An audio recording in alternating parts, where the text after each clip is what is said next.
Listen up, encouraging attentive and active listening when you need to be understood. Hello everyone, my name is Dr. Carol Bishop Mills and I am a professor of communication and the director of the School of Communication and Multimedia Studies at Florida Atlantic University. I also have the great honor of being the executive editor of the Global Listener, which is the newsletter for the Global Listening Center. So today I want to talk to you about listening and how you can empower others to be better listeners so that when you have something important to say, you get heard. So why attend this presentation? Listening is a skill that requires ongoing practice.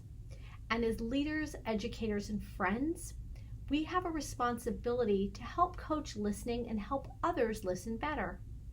I'm assuming if you're here, you're already committed to listening. And when you're listening to others, you practice active listening, which is an incredible way of approaching the world. But oftentimes when we need to be heard, when we are setting up conversations in which we want other people to really understand what we're saying, the listeners don't always have the same level of skill. So we may walk away feeling frustrated that others aren't truly listening to us. So today we're going to talk about some of those reasons and the ways that you can be more effective in being heard. And then that becomes cyclical because then you're teaching by doing. And we're setting a stage for good listening so that other people can learn to listen, and that will indeed improve our own communication skills. And fundamentally, when we can improve listening, whether it's in our own skills or importantly by helping others, we're setting a foundation of peace and goodness. Because then other people can feel valued and listened to and heard. And in a world where we are all experiencing an increasing sense of isolation, the ability to be heard and the ability to listen and help others feel heard and understood is an incredibly important way for us to achieve long-term understanding and peace. So, what is listening? For many years, social scientists have really been investigating the processes by which we listen. Not just the physiological process of being heard, but truly listening. And one of the models that is oftentimes used was proposed by Steele in 1980, and it's essentially a 4-stage model. We have sensing, understanding, evaluating, and responding. And in fact, active listening oftentimes focuses really on that responding component where we really feed back to other people what they have said so that they feel that sense of being heard and being listened to. And today I'd like to add one more component that is often talked about, but I feel like doesn't get as much attention as perhaps it should, which is mindfulness. And in the social sciences, mindfulness came to us through Ellen Langer, a psychologist at Harvard, and she talks about our ability in relationships, personal or professional, to be in the moment and letting go of our preconceived notions about whatever is being talked about so that we can really focus on what is truly happening or being said. And in fact, listening researchers have found that being mindful really does help us become better listeners. And in fact, in situations of social support, can even help us give better social support. So when we think about listening, I want to briefly review with some of you, or with you, some of the influences on listening. It's important when we think about how can we help others be better listeners, that we are reminded that other people, and ourselves included, have different listening styles, right? Basically our natural inclinations for how we choose to listen. Some people are very time-oriented. They want things brief and concise. If you're going to talk to them, they want the bullet points, like give me the rundown, give me the high points, I don't need all the details. Other people are a bit more action-oriented, so they don't just want the high points. They may want it clear and organized and error-free, but they want a little bit more information so that they have a very clear action plan. So they listen not just for what do I need to know, but what do I need to do. And then there are people that are content oriented. And these people are the people that are really invested in critical thinking and seeing how all of the pieces of the puzzle fit together and putting things in context. People who listen from this perspective really like the details, and they want to know that they are getting all of the information, not just pieces of information. And then finally, there are people-oriented listeners. And these are the people that aren't just listening for the content, but they want to know how the content or the ideas are actually being thought of, and what the feelings involved are, and how people are connected to one another. These are people that have great supportive listening skills. And so if we truly want to help others listen, it's important to consider the style of the person that you're going to be communicating with, and to think about what they are going to be looking for, and then help guide them and expand the ways that they're listening in order to be more mindful in their interactions. We also need to be very cognizant of the barriers for listening. So if we really want to be heard, we need to be thinking about what are the things that are going to prevent others from actually listening. And those things might be physical or physiological, like literally noise outside. So on Zoom meetings, how often have people said, oh my gosh, y'all, you hear the people mowing outside my window, I'm so sorry. That might influence their listening. If they have kids playing in the other room, or dogs barking, or even air conditioners that are noisy and go on and off. We also have fears and anxieties that might affect how we're listening if the topic is a particularly personal or emotional one. And then there are things like fatigue. In fact, research is showing that Zoom burnout is a real thing, and all of you know it and you have felt it. We have meeting fatigue, especially when they happen online. But we can also have just poor connections in our internet.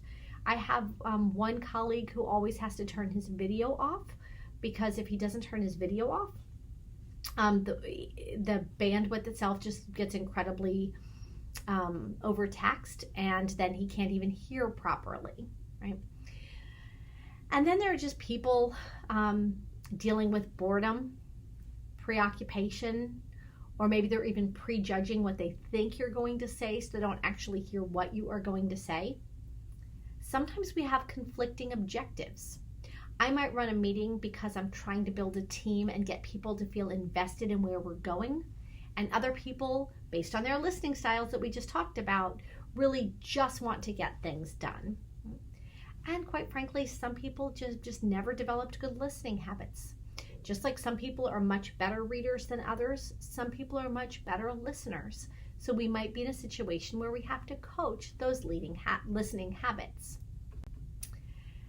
Then just briefly, we need to recognize that even when people appear to be listening, there are some non-listening behaviors that you should be aware of. Pseudo-listening is when they're pretending to listen.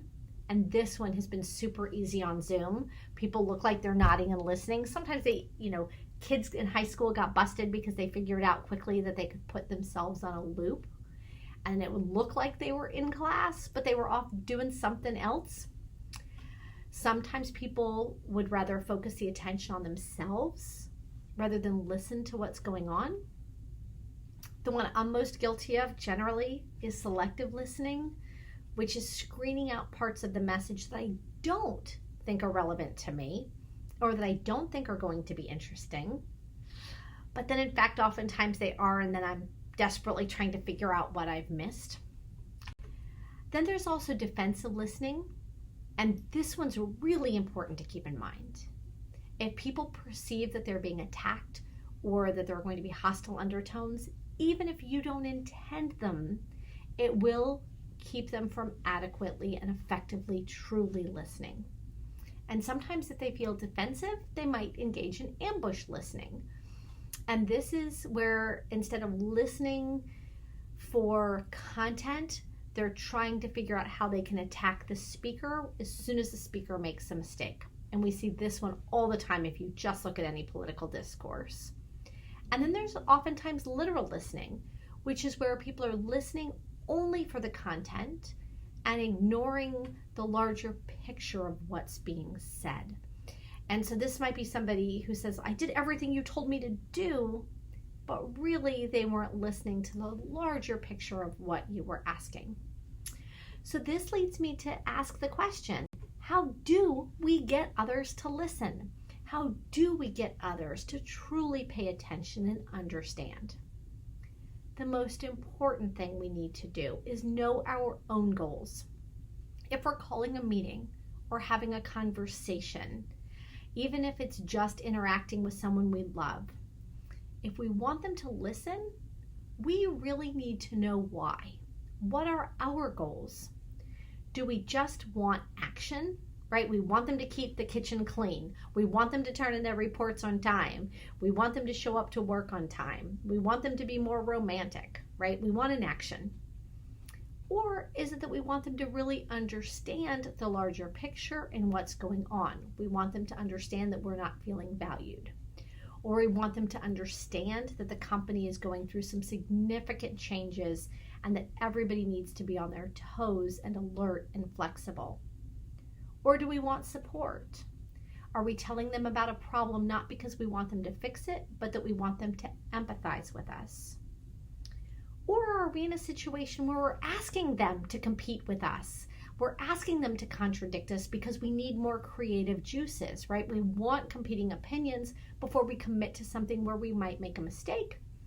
Or are we looking to resolve an ongoing conflict that seems to just keep dragging on? And obviously there are lots of other goals I haven't mentioned. But before we ask for a conversation or engage in a meeting, it's important to know what we really want out of it if we want to be able to coach others to listen better. Once we know what we want, if it's something that we can and should arrange a time for, we should really pay attention to that fifth element of listening, mindfulness. And that's when we arrange a time where we can be and the other person can be wholly invested and present in the interaction. So we don't ambush people with times. We don't try to have, important conversations as they're getting ready to leave for the day or when they're just walking in and putting their stuff down. And we remove barriers, right? If we know that the person is constantly on their cell phone texting, right? If you've ever had teenagers in your life, you know it's really hard to have a conversation if all they're doing is looking at their screen. Or if it's a bad connection, it might be much better to have the conversation in person. In fact, research shows people much prefer most meetings face to face. We do need to remember that there are all kinds of things that might affect that. Some people who have different kinds of disabilities may be uncomfortable in social interactions and feel better behind a screen. So it's important to think through, how will you best be able to have a conversation that is meaningfully understood? Don't schedule important conversations at busy times. And if it's work related or personally related, just know that people hate having important conversations on Mondays. They're coming in from the weekend. They're just trying to catch up. They have a plate load of things, plus they're still partially in weekend mode. And by Friday, people just want to get out of there. So important conversations should largely happen, at least work-related ones, Tuesday through Thursday. So then you kind of have thought through what's important and how to get there. How do you get others to really listen and engage with you? Well, once you know your goals, be transparent. Share those goals with the other person. Let the other person know in advance of a conversation what you're hoping for in a non-threatening and supportive way. So in a work situation, say something like, I would love to schedule a meeting with you next week to talk about your performance appraisal. In that meeting, I'd love to be able to talk about what you think you're doing really well. And then where you think you can improve and grow and blossom within this organization. And then how I can be a better support to you to become the best social media manager or best sales manager or best assistant professor or best dean you could be. and you show the person that you are opening up this conversation in a positive way, particularly if you think the conversation might be perceived as threatening.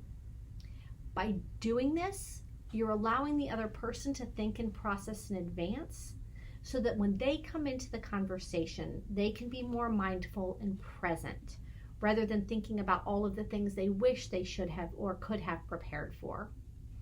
And then it's really important to think about what their listening style is that we went over and adapt and accommodate to those different preferences. So if you know that somebody generally likes to listen just for bullet points, it might be important to say, hey, I know you like to get right down to business, and today I'd like to take this conversation in a slightly different direction where we focus on the larger issues. Or, I know that you're somebody who really likes to critically analyze and think through all of the ways in which this scenario could help us. Today it would be really important if we think about the emotional impact that our decisions have on the team. And we actually help guide them to the kind of listening that's going to be best for the situation at hand if you truly want to be heard. Now, if we get down to the nitty-gritty, how do we get others to listen? We pick a non-threatening place and allocate a time. And I cannot emphasize enough, it's important to avoid rescheduling if at all possible. There is nothing more frustrating for someone to think that a meeting is important and then be bumped, because when we bump somebody, what we have said to them is you're not quite as important, even if that's not the message that you want to send. So if you want good listening, help by demonstrating that that person is a priority. Make sure that you non-verbally set and organize the room the way you would if you are going to be a good listener. So make sure that the seating is comfortable, that the lighting is appropriate, that you're giving the right nonverbal cues. If you look rushed and haste as soon as you walk in and you're going to talk to this person to let them know how you feel and what you're thinking about, they're not going to be listening if they already feel like they are an inconvenience. If you anticipate that they will be anxious or frustrated or angry, acknowledge that off the top of at the top of the agenda. Let them know that this could be a difficult conversation and allow them to talk for a few moments where you model really good active listening so that then they get all of that off of their chest so that when it comes time for them to listen, they can truly focus on that. Because remember, once somebody is emotionally flooded, it's really hard for them to listen. But you can bring that down by modeling listening at the beginning. Show appreciation to the other person just for being there. Thank them genuinely for being willing to listen and to have that conversation with you. And then, this is really important. As active listeners, we know that we should be showing that we understand and that we're paying attention non-verbally. So it's important for us still to pay attention to other people's nonverbals to see if they are understanding. Stop and ask if they fully understand what you're saying, or if they have questions or concerns.